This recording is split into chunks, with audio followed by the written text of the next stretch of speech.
Hello, everyone, and welcome to the Carlisle Connection podcast, our special series about the annual town meeting warrant and the various articles residents are being asked to consider. Today, we're going to talk about a very special topic, but first, I have a couple special guests. My name is Ryan McLean. I'm the town administrator in Carlisle, and I'm joined by Aubrey Thomas, the assistant town administrator and HR director.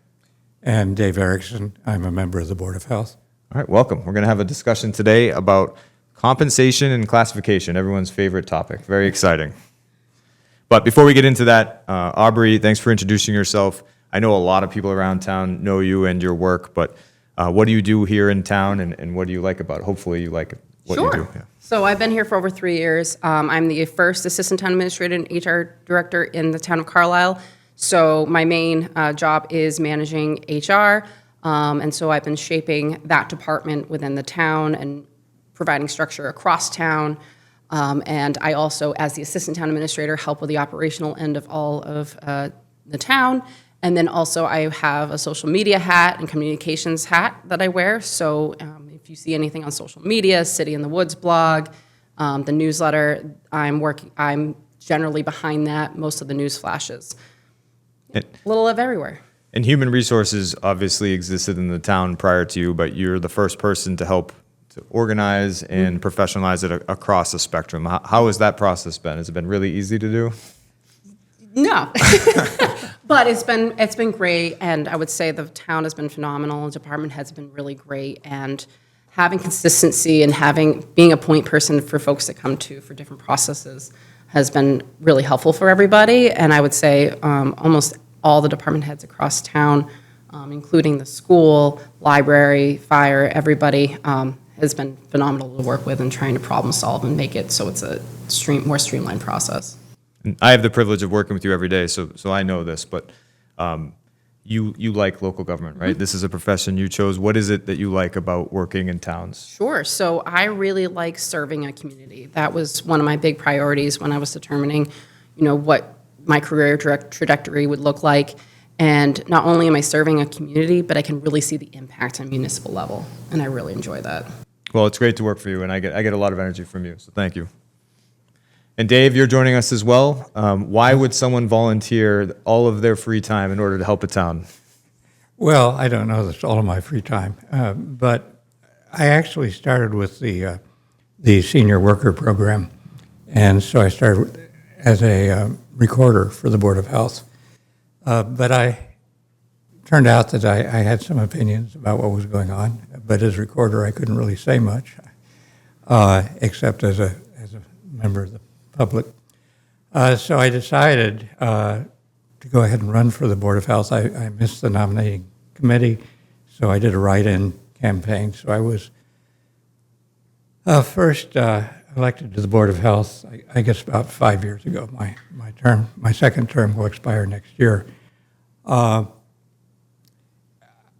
I do find it interesting. We've certainly had a range of problems. When I first joined the Board of Health, we were just in the middle of COVID, so we were spending quite a bit of time trying to deal with the public health crisis, which ended in a suit against the Board of Health. It wasn't something I was expecting when I first joined, but all in all, I find it interesting trying to resolve issues that people are having with various things, septic or health issues, or as I say, with COVID. Hopefully, we don't have another situation like that. Yeah, please no. Yeah.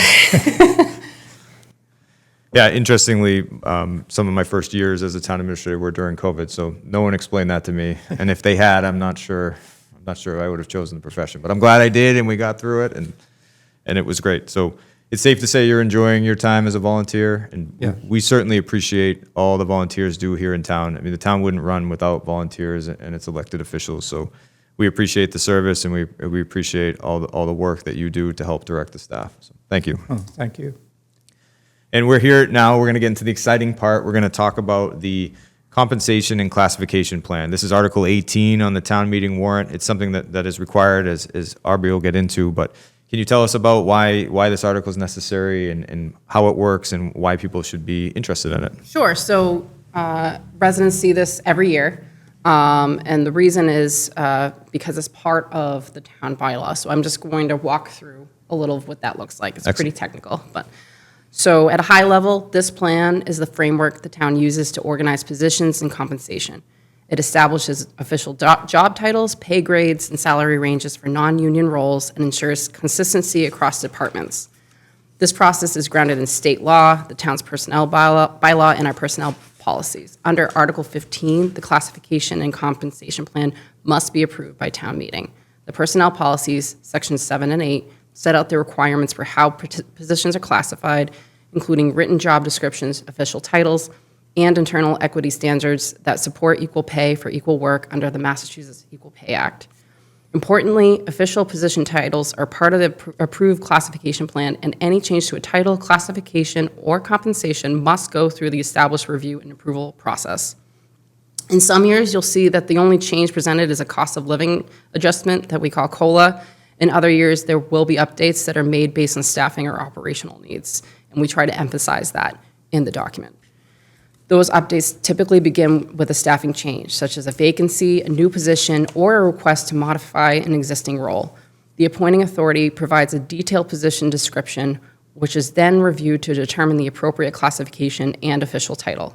The town administrator has overall responsibility for maintaining the classification and compensation plan, and this work is carried out in coordination with HR, myself. Any new position, reclassification, or change in official title must be reviewed and approved by the town administrator and select board.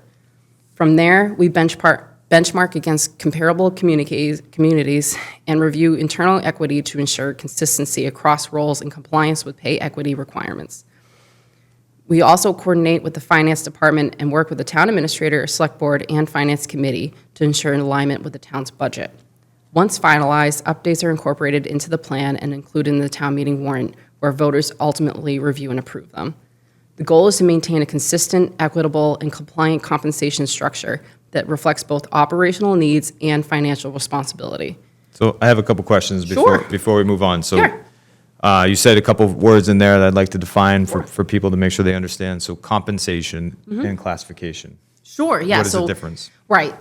So it's clear to me because it's my day-to-day. So compensation is how much somebody is paid. We have a wage scale that you will also see at town meeting, and every grade is listed out and all the steps that are involved.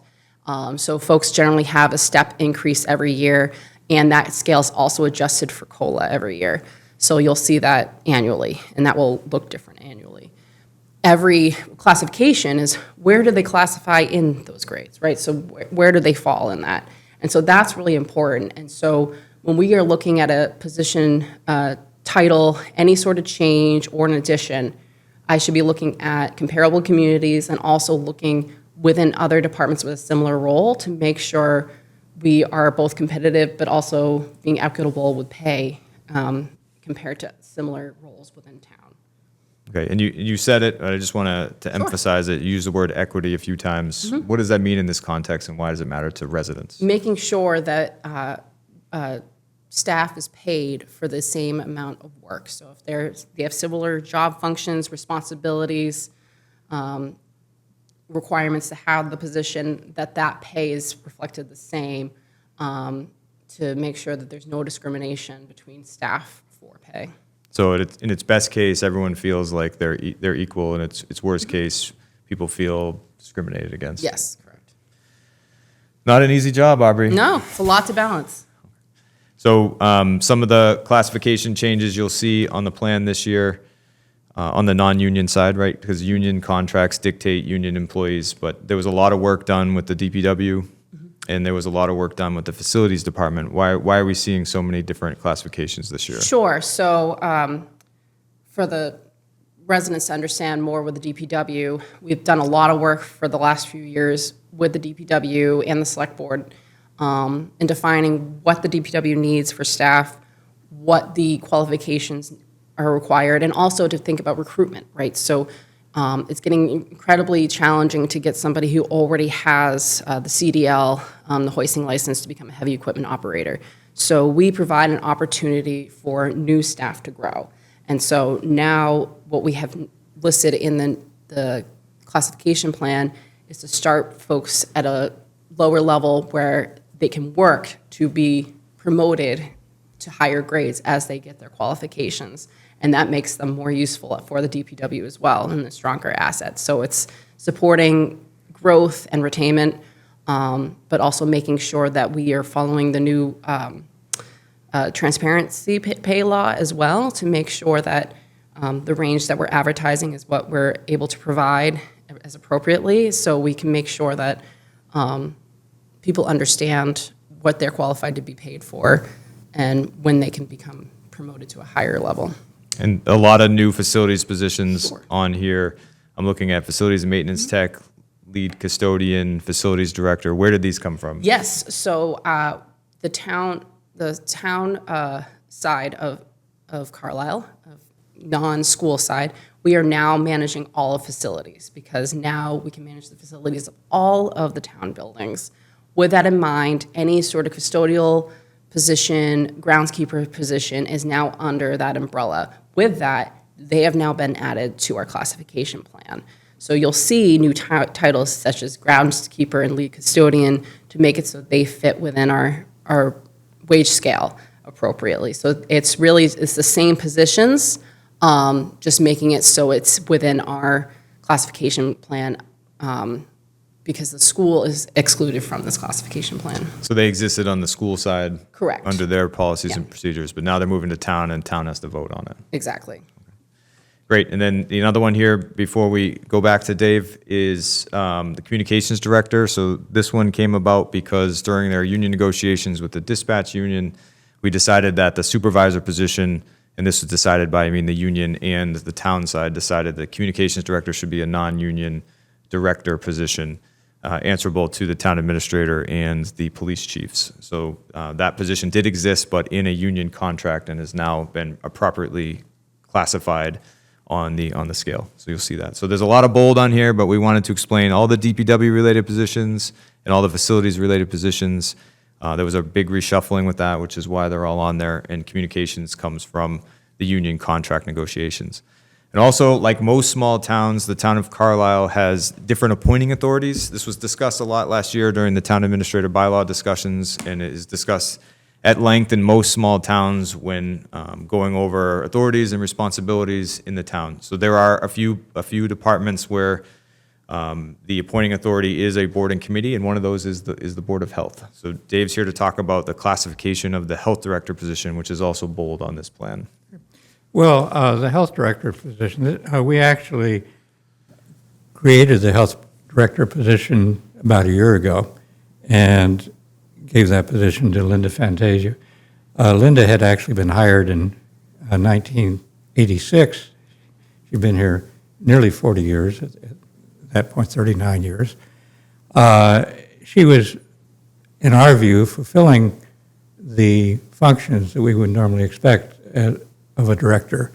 And one of the things she was doing was she was coordinating with a number of collaborative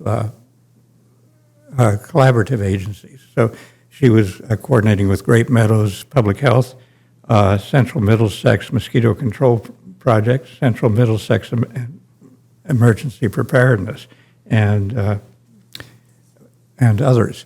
And as a representative of the Board of Health at these collaboratives, most of the other representatives were, in fact, directors of public health.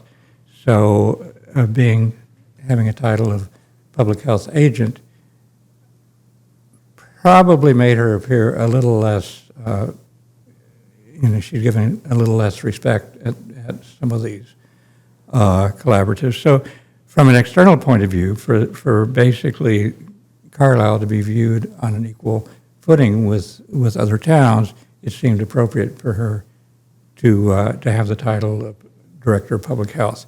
As I say, she also had been fulfilling that role for some time. She had quite a bit of autonomy. She was not just doing the things that we directed her to do. But of course, she did come back and reported on anything that she was doing. As I say, she'd been hired in 1986, So it'd been nearly 39 years. I'm not sure how many people would want to stay in the same job without ever being promoted. So this was not an issue that she brought up, but it's certainly a concern. I think that the town needs to treat their employees fairly. And in this case, I thought that the fact that she was still listed as a health agent was not fair treatment of her. So in any case, we reclassified her. We now understand that the town needs to recognize the classification that we gave her, and so that's why we're on the warrant. Thank you, Dave, for that explanation, and Aubrey for your explanation here. We've been talking about Article 18 of the annual town meeting warrant. Its title, which is super exciting, is Fiscal Year 2027 Compensation and Classification Plan. The warrant book, which will be posted by the time you listen or see this presentation, will include the entire classification table. Anything that has changed will be in bold, and the wage table, or the salary table as it's sometimes called, the compensation plan, will also be in the booklet for you to review. And that includes the 2.5% COLA that's a part of this budget process. The reason why this has been pulled out, the plan this year from the consent agenda, as Aubrey alluded, it's normally in the consent agenda, is the number of changes and some of the complications in this classification that the select board wanted explained to the town. So normally this would be a perfunctory vote, but this year we're going to describe it and present. And Aubrey, you're going to do that. Are you excited to get in front of town meeting? Absolutely, in front of everybody, yes. Dave, you excited to get in front of town meeting? Oh, I didn't realize I was going to, but Surprise! actually, I should add that, of course, when Linda did leave, we hired Kelly Kahlo, and we hired her specifically for the position of Director of Public Health. So if we had to change her position, I think that would be very awkward at this point. Yeah, and that's something we explained to you before the hiring process. Yeah, so that is a true statement. So today we are finishing this conversation about compensation and classification. We hope you enjoyed this. Please reach out if you need any more information. Our town meeting website has all of the background information you need to make a decision about this article. And thank you. We hope to see you at town meeting.